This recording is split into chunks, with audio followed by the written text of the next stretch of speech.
안녕하세요. 글로벌 오턴스 최영석입니다. 오늘은 BYD가 최근 발표해서 주목을 끌고 있는 새로운 자율주행 시스템, 그들의 표현대로, 중국의 표현대로 천신의 눈, 그걸 이제 BYD는 가스 아이라고 표현을 했습니다. 그걸 그대로 번역하면 신의 눈이 되는 거죠. 이게 그 신의 눈이라고 했지만 사실은 이제 테슬라식으로 따지면 오토파일럿과 FSD 같은 형태로 구분을 한 겁니다. 구분한 단계가 세 단계로 해서 조금은 특이하죠.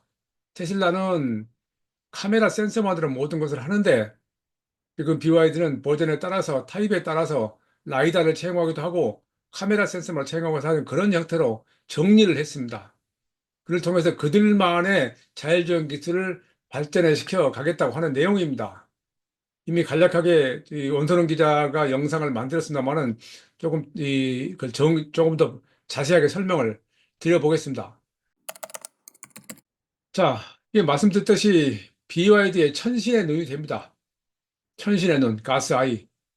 이게 중국에서 천신이라고 하는 것은 최고의 신이라는 뜻이고, 그에 대해서는 이제 그 여러 가지 사이트에 나와 있기 때문에 한번 확인해 보시면 되겠습니다. 어쨌든 좀 알기 쉽게 신의 눈이라고 저는 표현을 했었는데, 이제 천신의 눈이라고 하는 그들의 표현을 받아들인 게 옳겠죠. 어쨌든 이게 이제 BYD가 그 기술력을 우리 통상적인 사람들의 시각으로 테슬라의 FSD하고 비교할 수 있느냐라는 질문이 먼저 나올 수 있죠. 근데 그것은 아직 검증받지 못했다는 겁니다. 일단 이제 그 지금 현 상황에서 이 BYD 같은 경우 10만에서 20만 위안 사이 모델대의 ADAS 설치율이 47% 조금 넘고 20만에서 30만 위안대 모델에는 설치율이 81%가 넘습니다. 근데 중국에서 현재 가장 그 라이다를 많이 생산하는 허세이 테크놀로지라고 하는 회사의 라이다 가격이 200달러 선으로 지금 검색이 되고 있습니다. 근데 이미 몇 년 전에 그 벨로다인이 100달러 선의 고정형 라이다, 여기서 말하는 거 고정형이죠. 100달러 선으로까지 떨어지겠다고 얘기했기 때문에 지금 라이다 가격이 많이 떨어졌습니다. 루미나도 볼보의 그 고정형 라이다를 공급하면서 상당히 많이 주목을 끌었는데 지금 상황에서는 허세이 같은 경우 200달러 선인데 실제 라이다 공급 개수로는 허세이가 세계 최고라고 저는 알고 있습니다. 어쨌든 이 BYD는 최근에 그 세계적으로 주목을 끄고 있는 딥시크의 스마트 음성 기술을 통합할 계획이고 드론 회사 DJI하고 협력해서 최초의 타랑 통합 드론 시스템도 이렇게 채용하겠다. 근데 문제는 현재 대부분의 그들이 개발해서 판매하고 있는 시스템들이 중국에서 사용된다는 한계가 있습니다.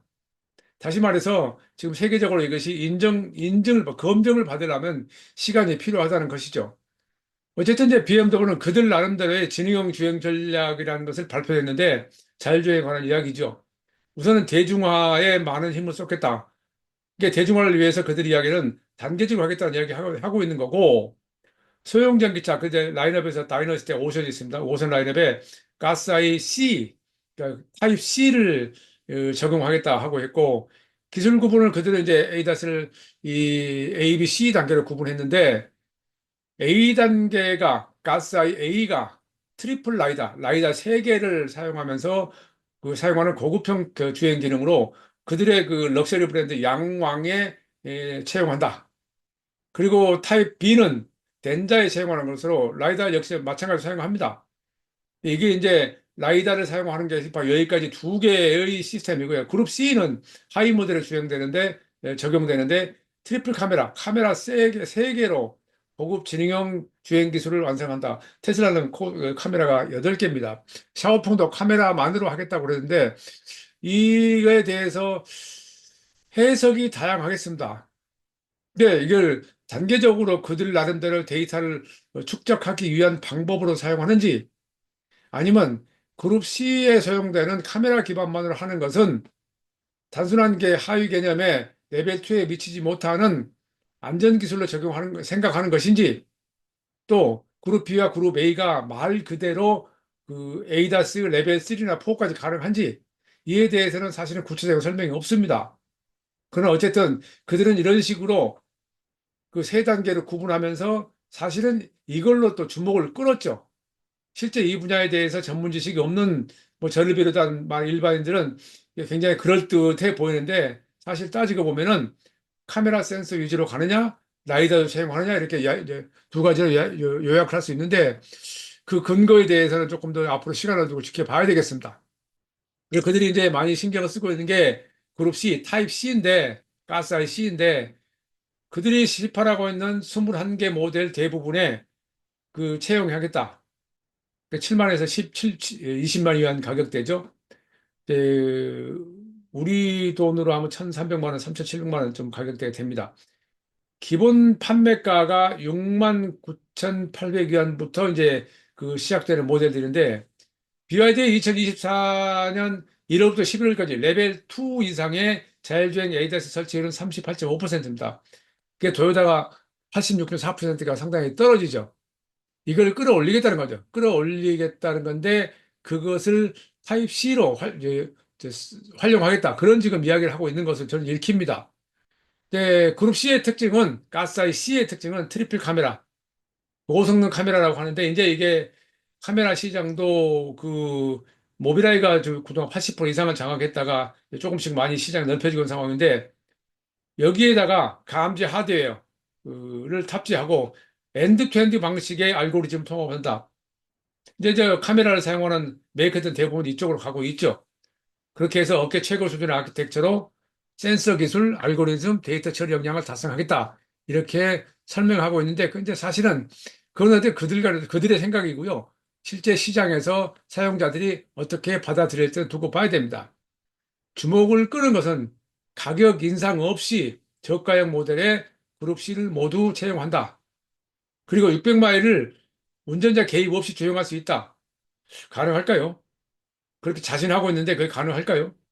저는 그렇게 쉽지 않다고 생각합니다. 최근에 테슬라가 사이버 트럭의 사고로 인해서 또 지금 미국에서 시끄러웠지만은 안전주행, 안전자율주행, 이 우리가 레벨 5나 레벨 4에 대한 개념을 오해하면 안 되는데 이게 그냥 일부 몇 사람이 안전하게 편안하게 주행했다고 해서 그것이 답이 될 수가 없습니다. 전문적인 검증을 통해서 안전성을 확보받아야 됩니다. 어쨌든 이 BYD는 지금 당장에는 이게 필수적인 안전도구로 채용하겠다는 그런 생각을 하고 있는 것 같습니다. 안전벨트처럼 ESC처럼 그 전자제어 장비들이 많이 들어갔죠. 이런 것처럼 이 에어백처럼 그 필수 안전 장비를 인식하는 그런 쪽으로 하겠다는 것을 추구하고 있는 것입니다. 저는 이건 옳은 생각으로 봅니다. 그리고 이제 그 배경에는 그 BYD가 2024년 1월 달에 출시했던 슈안지 아키텍처가 있습니다. 이 아키텍처죠. 자동차 두뇌로 이 지능형 아키텍처로 전기화와 지능의 효율적인 조합을 했다라고 그때 당시 설명을 했었고 실시간 환경 변화를 감지한다. 그리고 실시간으로 신속한 의사결정을 할 수 있다. 그러니까 제어, 인식, 판단, 제어 과정을 아주 빠른 수준으로 해결한다. 그런 얘기가 되겠죠. 그리고 그로 인해서 안전성을 향상시킨다라고 하고 있는데 어쨌든 BYD는 그들의 통합 지능 시스템을 슈완트 아키텍처를 바탕으로 하고 있고 실시간 감지한다는 게 굉장히 감지하고 있고 신속한 의사결정을 할 수 있다. 그리고 향상된 안전성. 이게 이제 좀 풀어서 이야기하면 자동차의 두뇌와 신경 역할을 한다라고 이야기하는데 그게 슈완트 아키텍처고요.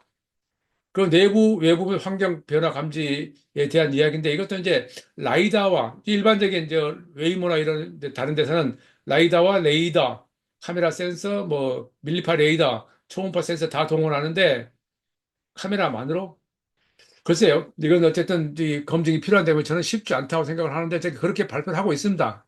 그래서 제가 이런 것들에 대해서 이렇게 좀 설명을 드리고 있는 거고요.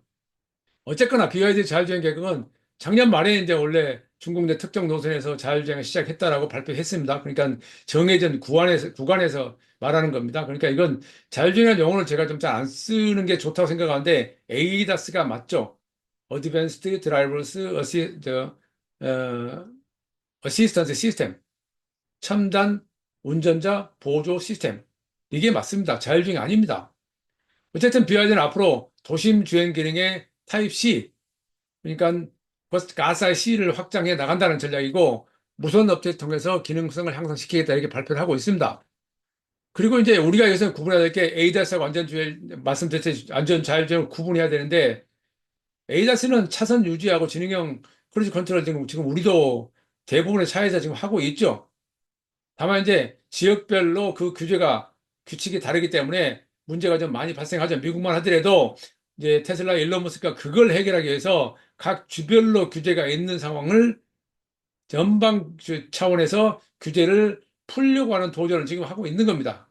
그래서 이제 정부 효율부에 참여를 했고요. 그래서 운전자의 주의와 책임이 여전히 중요하다는 걸 인식하시고 혹시 이런 시스템에 차용된 차를 탔다 하더라도 그걸 믿고 그대로 둬서는 안 됩니다. 분명히 제가 다른 시간을 통해서 말씀드렸지만은 지금 개인용 자동차의 자율주행 시스템은 레벨 2 플러스 레벨 2 플러스 플러스 정도로 갑니다.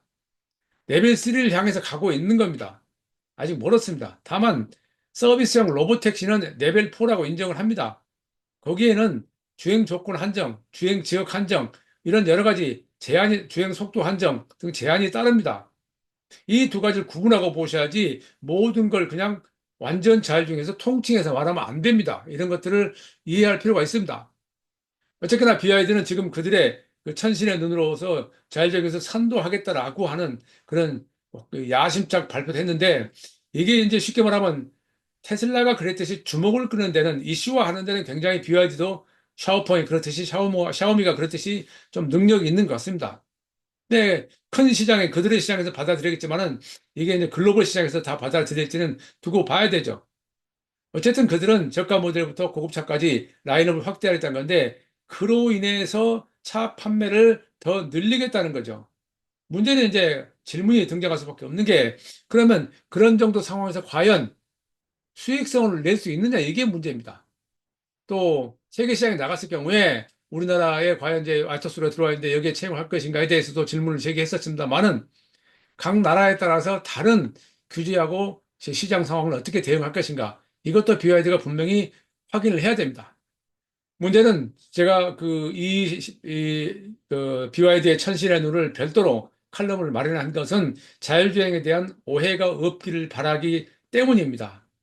분명히 그럴듯하게 이름까지 신의 눈, 천신의 눈, 가스 아이 굉장히 주목을 끄는 내용인데 여기에다 딥시크까지 등장하니까 금방이라도 뭔가 될 것 같은 이야기를 하는데 아시다시피 딥시크도 검증돼야 할 시간이 아직 필요하죠. 또 BYD의 기술들도 사실은 지금까지 완전하지는 않죠. 다만 그래도 주목을 끌어서는 BYD가 작년에도 그들의 새로운 플랫폼에 대해서 충격적인 내용을 발표했습니다. 이번에 이 천신의 눈도 마찬가지로 제 관점에서는 과연 BYD 정도, 30년 정도 된 회사가, 자동차 만든 20년 정도 된 회사가 이렇게 빠른 속도로 디지털화를 할 수 있을까, 소프트웨어화를 할 수 있을까라는 점에 놀라는 것은 분명합니다. 그것이 어떻게 되는지 한번 제가 예상을 한 적이 있죠.